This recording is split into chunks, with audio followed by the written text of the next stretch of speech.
తను గమనించినట్లేదు, ఏదో పనిలో ఉందిగా. ఇప్పుడు హ్యాపీగా వాటేసుకుంటుంది చూడు. అన్న కూర ఏమంటారా? XYZ. ఏమన్నా?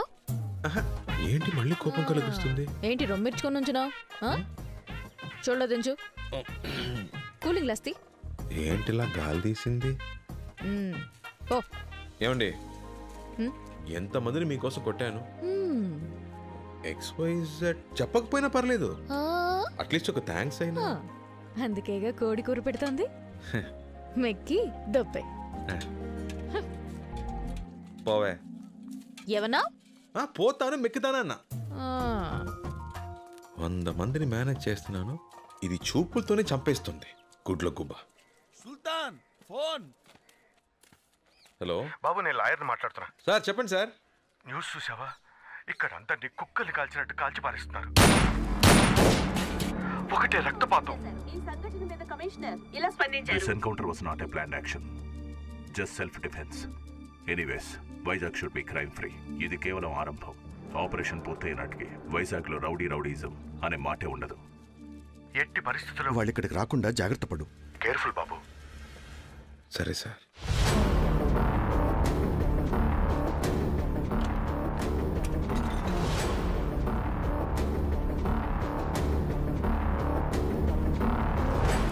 సరే, మేము సాయంత్రం మా ఊరికి బయలుదేరతాం.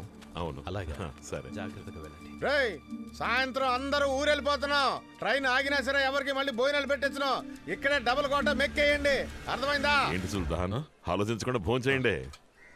ఇదిగో బాబు గురించి పట్టించు. ఏమయ్యా, మీరంతా ఒకటే కుటుంబం ఒకటిగా?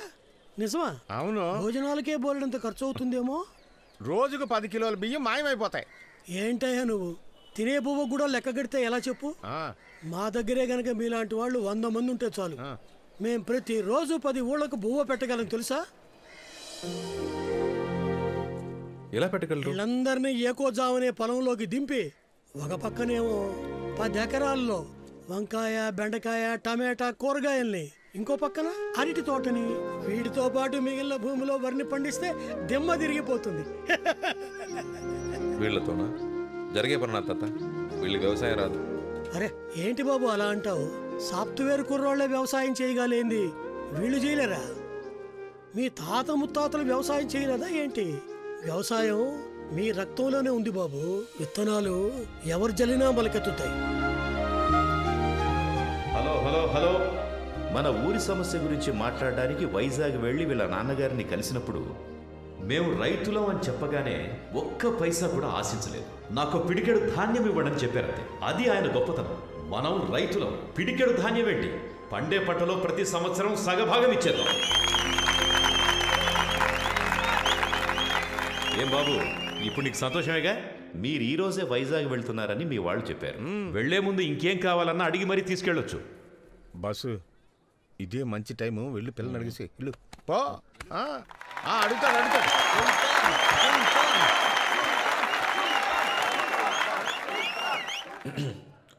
ఊరు పెద్దలకి, ఇక్కడున్న అందరికీ నమస్కారం.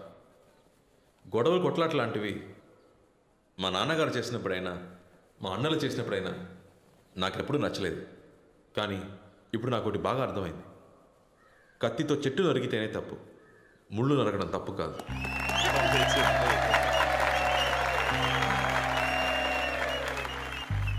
కొన్నేళ్ల క్రితం విజ్ఞానం ఎదగాలి, వ్యవసాయం ఎదగాలని మాట్లాడేవాళ్ళం. కానీ ఇప్పుడు ఈ ఊరికి వచ్చాక అర్థమైంది, విజ్ఞానం బాగా ఎదిగింది, వ్యవసాయమే వెనకబడిపోయింది. దాని గురించి ఎవరు పట్టించుకోవట్లేదు. అంతెందుకు నేనే డబ్బు ఉంటే సరిపోతుంది, ఆ డబ్బుతో తిన్నైనా నీళ్ళైనా కొనుక్కోవచ్చుని అనుకునేవాడిని.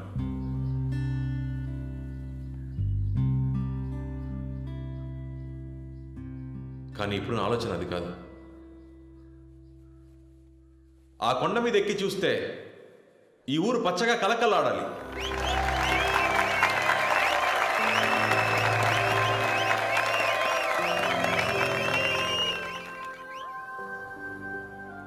ఇక్కడ పండించే ధాన్యంతోనే నా పెళ్లి భోజనం పెట్టాలి.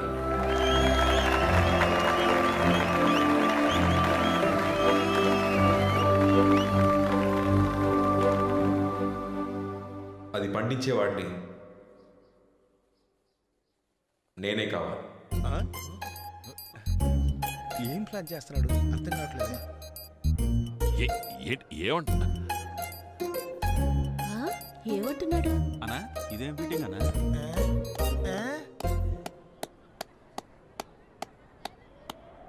మీకు అర్థం కాలా? సరే, మీకు అర్థమయ్యేలాగే చెప్తాను.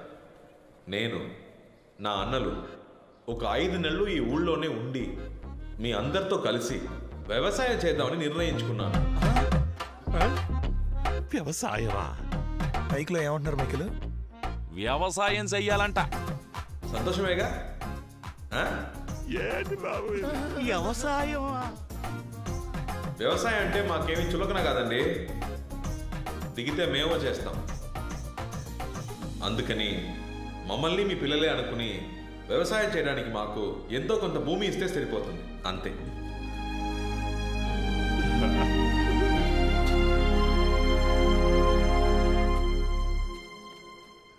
ఊళ్ళో ఆడవాళ్ళు ఉన్నారు, పైగా పెళ్లిడికి వచ్చిన పిల్లలున్నారు. ఈ రౌడీ విధంగా ఊళ్ళోనే ఉండనిస్తే మనం ఎలా ప్రశాంతంగా బతకగలం? వాళ్ళు నీకన్నా మంచోళ్ళయ్యా. వాళ్ళు ప్రాణాలకు తెగించి మనల్ని కాపాడడానికి వస్తే అంతలోనే అది చేస్తారు ఇది చేస్తారంటే ఏంటయ్యా అర్థం? ఇలాగే మునుపొకడొచ్చి మన పొలాలు రాసిమ్మన్నాడు. 4 ఏళ్లు కుక్కల్లా హీనంగా బతికాం. వీళ్ళని చూస్తే దున్నపోతుల్లా బలిసి 100ల సంఖ్యలో ఉన్నారు. వాళ్ళని ఇక్కడ ఉండడానికి ఒప్పుకుంటే ఈ ఊరే నాశనం అయిపోతుంది. నాకెందుకో వాళ్ళు మన ఊళ్ళో ఉండడమే మంచిదనిపిస్తుంది. నీకే వంటరాడువి, ఇంట్లో ఆడాలుంటే తెలుసుద్ది సమస్య ఏంటనేది. తాత చెప్పిందే కరెక్ట్. వాళ్ళిప్పుడు మన ఊళ్ళో ఉండడం మనందరికీ మంచిది. ఊరుకోమ్మా, చివరికి ఆడవాళ్ళు కూడా పంచాయతీలో సలహాలు ఇచ్చేవాళ్ళే. పెద్దయ్యా, జయేంద్ర ఇంకా చచ్చిపోలేదు. చావు దెబ్బ తిని వెళ్ళాడంతే.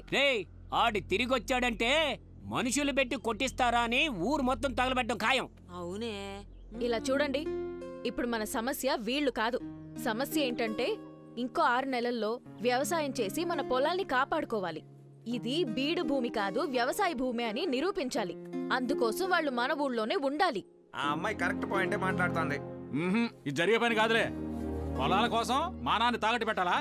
చెప్పండి. ఊరుకోవయ్యా, మనకు వేరే దారి లేదు. మా అమ్మాయి చెప్పింది నిజమే.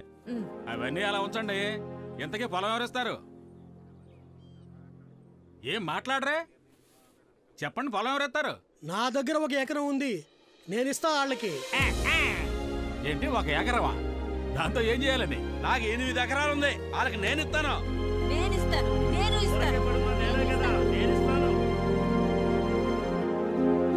ఇలా చూడు సుల్తాన్, కత్తెత్తి రక్తం చిందించమంటావా? చిందిస్తాం. చెమట చిందించి వ్యవసాయం చేయటం మనకు సెట్టే అవ్వదు. వెళ్ళామా, వేసేసామా, కాలైనా సరే తలైనా సరే జస్ట్ 15 మినిట్స్ పని అయిపోయిందా, బిర్యానీ తిన్నామా, టేక్ రెస్ట్. అది వదిలేసి ఎండనక వాననక ఎందుకు ఈ తిప్పలు చెప్పు? సాంబశివం అన్న, అద్భుతంగా మాట్లాడావు. ఒకసారి ఎట్రా.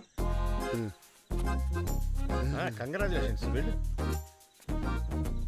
సాంబశివం, అన్నంట మర్చిపోయావే. అడిగిన దానికి కరెక్ట్గా సమాధానం చెప్పు, అప్పుడు అన్న కూడా తగిలిస్తా. ఇది చెప్పు, గుమ్మడికాయ తీగకు కాస్తుందా, మొక్కకు కాస్తుందా?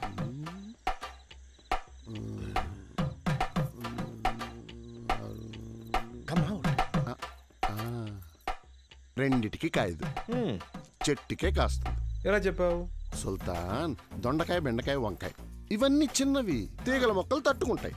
కానీ గుమ్మడికాయ పెద్దది, తీగల మొక్కలు తట్టుకోలేవు, చెట్టుకే కాస్తుంది.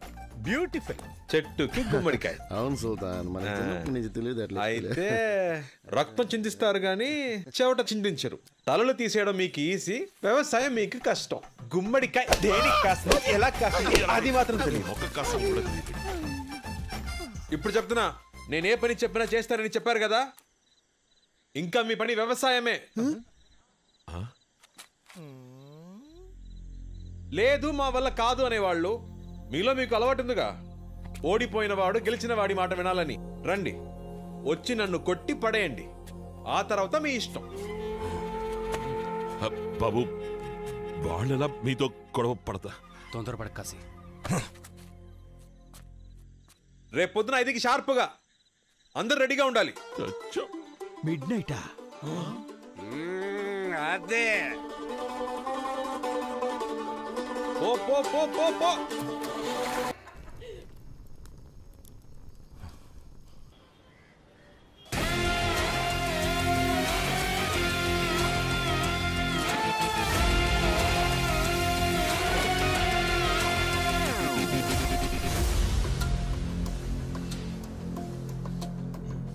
Joker, bloody joker. అది ఒక ఏనుగు గుంపు. ఒకళ్ళు ఇద్దరు కాదు, 100 మందికి పైగా ఉన్నారు. వాళ్ళని కాదని ఒక్కరు కూడా ఆ భూమి మీద కాలు పెట్టలేరు. వాళ్ళ బలం వాడొక్కడు, రావణుడు. 100 తలల రావణుడు. నా సాయం లేకుండా నువ్వు వాళ్ళని ఏమీ పీకలేవురా. ఆ రోజుల్లో పంట పొలాల్ని మాట్లాడుతున్నావుగా, మాట్లాడచో. ఎందుకు రమ్మంతో చూస్తారు? సుల్తాన్,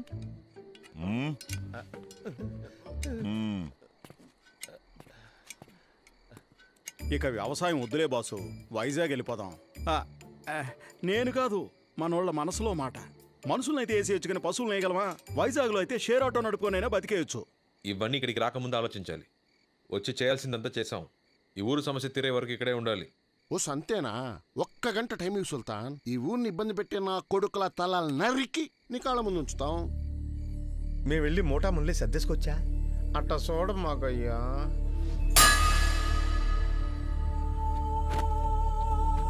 మళ్ళీ మళ్ళీ చెప్పను. నేను చెప్పే వరకు ఇక్కడే ఉండాలి. నేను చెప్పిందే చెయ్యాలి. లేదు మేము వెళ్తామనే వాళ్ళు ఇటు రండి, కొట్టుకొని మరి తెలుసుకుందాం. ఒక్కడొచ్చినా సరే, అందరు వచ్చినా సరే, నేను రెడీ. ఎవరొస్తారు? జంగా, ఒక్కడు కదలకూడదు. ఎవడైనా కదిలాడో తోలు తీసే. తోలు తీయడానికి నేనేమన్నా అరటిపండు తొక్క? జై సుల్తాన్, జై సుల్తాన్, జై సుల్తాన్, జై సుల్తాన్. ఒరే జెండాకర్రా, ఏంట్రా? ఆంజనేయుడు భక్తి కూడా నీ భజన ముందు బలాదుర్రా. చిన్నప్పుడు స్కూల్లో గోడ కూర్చేయమంటే తిరగబడి రౌడీ అయినోడ్రా. కనీసం దానికైనా రెస్పెక్ట్ ఇవ్వరా? కొడితే మొగ 32 చెక్కలు అవుతుంది. టైమురా. ఆ పిల్ల వల్ల మనకి కష్టాలు తప్పవు, వేరే దారే లేదు. మరో దారుంది. మీరందరూ ఒప్పుకుంటే తనతో నేను తలపడతాను. వాణ్ణి నేను ఓడిస్తాను. సుల్తాన్ని ఓడిస్తావరా? ముందు నన్ను ఓడించరా.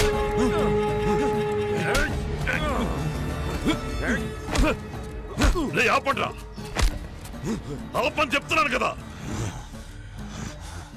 ఎందుకు ఇలా గొడవ పడుతున్నారు?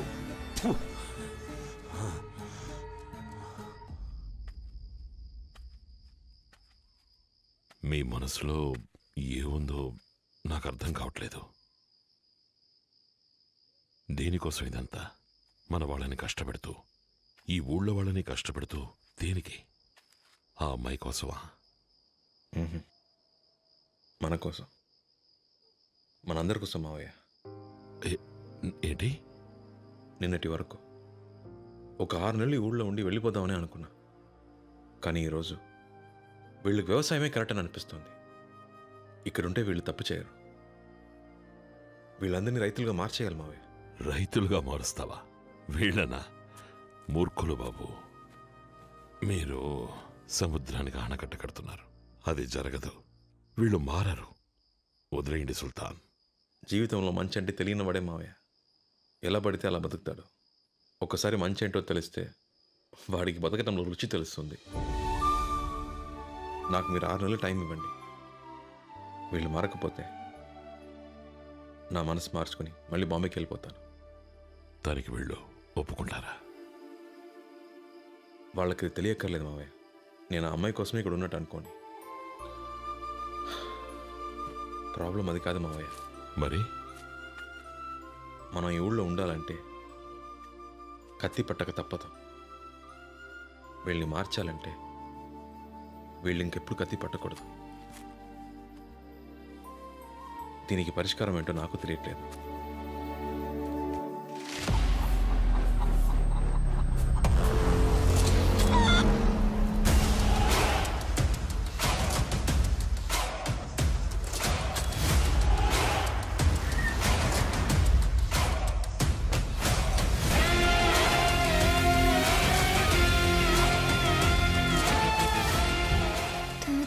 వీళ్ళంతా ఎవరు?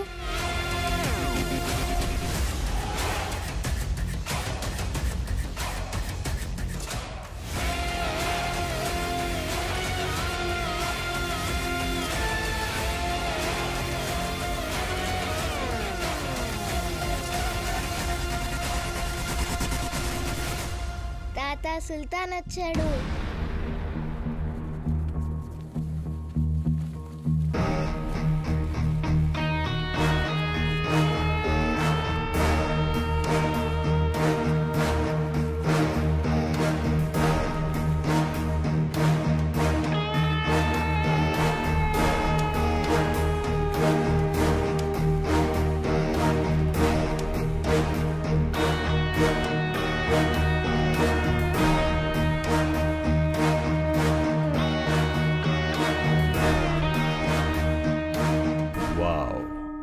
రావణుడు, 100 తలల రావణుడు. జయేంద్ర చెప్పాడు, అప్పుడు నమ్మలేదు, ఇప్పుడు నమ్ముతున్నాను. నేను రావణుడినే, కానీ నాకు ఒకటే తల. But that's okay. డబ్బులిస్తే 100 ఏంటి, 1000 తలలు కూడా మనకి మొలుస్తాయి. So money matters. ఈ ఊరు నీకు ఏమిచ్చుంటుంది, దానికన్నా నేనెక్కువ ఇస్తాను. ఈ సెకండ్ నుంచి నువ్వు, నీ రౌడీలు నా కింద పనిచేయాలి. ఈ మట్టిలో ఓ చిన్న మొలక కూడా రాకూడదు. వీళ్ళు రౌడీలు కాదు, నా అన్నలు. సరే, నీకు ఏం కావాలన్నా నేనిస్తాను. ఈ భూమి, ఆ కొండ నాకు కావాలి. నువ్వు నా కింద పనిచేయి.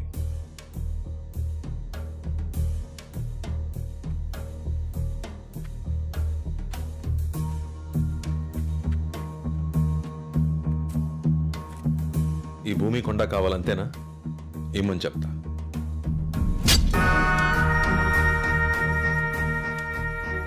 ఆరు అడుగులు సరిపోతుందా?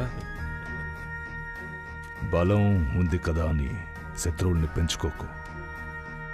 ఇక నీ అన్నల తలకాయలని అప్పుడప్పుడు లెక్క పెడుతూ ఉండు.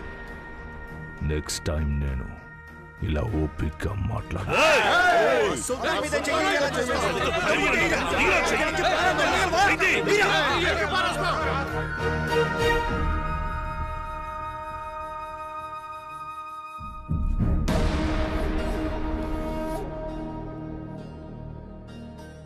మీ వాళ్ళకి నా కోపమే తెలుసు, మా అన్నల కోపం ఎలా ఉంటుందో తెలియదు. మీరు తట్టుకోలేరు. ఇది వీళ్ళ నేల, వీళ్ళ మట్టి. ఈ ఊరి వాళ్ళ బాధలు చూడలేకే ఒకడిని చచ్చేలా కొట్టాను. ఇప్పుడు నేను ఇక్కడి మనిషిని.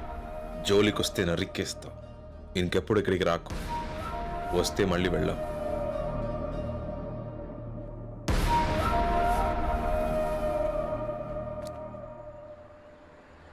చాలా ఎక్కువ మాట్లాడాడు సార్. 100 మంది వాడు వెనకాలన్నారన్న ధైర్యంతో ముందు వాళ్ళని లేపేయాలి సార్. 100 మంది వాడి వెనకాల లేరు. 100 మంది ముందు వాడున్నాడు. పాముని చంపాలంటే తోక నరకూడదు, తల నరకాలి. వాడి తల నరకాలి.